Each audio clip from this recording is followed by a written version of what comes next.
Are you struggling with sleep? You're not alone. Groundbreaking research from the University of Lausanne has uncovered a new understanding of how our brains regulate sleep, and it could be a game changer for those of us with sleep disorders. The study, published in Nature Neuroscience, reveals that the locus coeruleus, a region in the brainstem, plays a vital role in organizing sleep cycles. It helps manage the transitions between deep, restful sleep and the dream-filled sleep we need. It turns out this area, previously known for managing our reactions to stress when we're awake, also acts like a clock during sleep.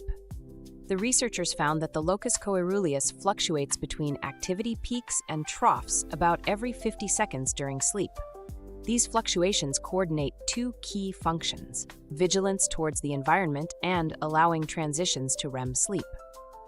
Interestingly, the study also showed that stress experienced during the day can disrupt the locus coeruleus's activity at night, leading to fragmented sleep and frequent awakenings.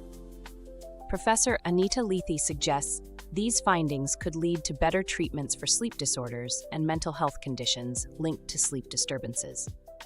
By monitoring the locus coeruleus, we may be able to correct sleep cycles and improve sleep quality. If you're dealing with persistent sleep issues, it might be time to explore these new research avenues with your healthcare provider. There's hope for better sleep on the horizon.